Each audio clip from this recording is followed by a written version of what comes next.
So the attack surface, simply put, we can describe it as all the different entry points or potential weaknesses that attackers can use to find vulnerabilities in my system and potentially exploit those vulnerabilities.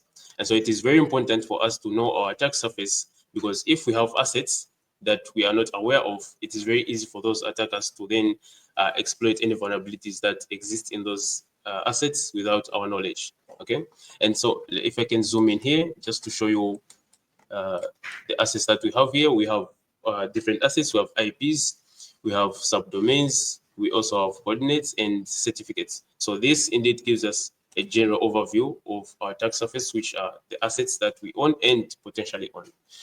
And so I'm going to switch to an empty organization to show you just how we were able to arrive to this attack surface. So I'll switch to an empty organization and I'll go to the attack surface. Okay, so let's assume my organization is Tesla, okay, and I want to view my attack surface. What I'm going to do is I can come here to add the new assets. I'm going to select an owner who will be assigned that asset. And then I'm going to say I want to add tesla.com because I own it and it's part of my organization. I click confirm, and there it has been added to my organization. And here I have a graph which shows the discovered assets that potentially belong to Tesla, which is my organization.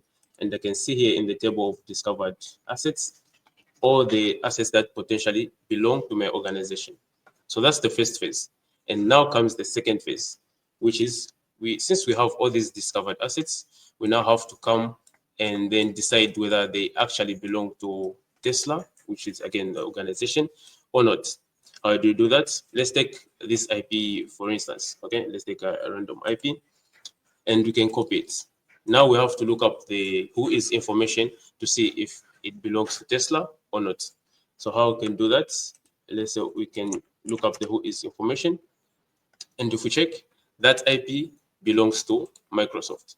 And it appears here probably because Tesla uses one of their services. And so what you can do is, if I know that it does not belong to my organization, I can exclude it to say this does not belong to me, so remove it from my organization. And if, for example, you had an IP that you know belongs to you, we can quickly confirm it. We add an owner and save it, and then it will be added here to the list of assets that I own.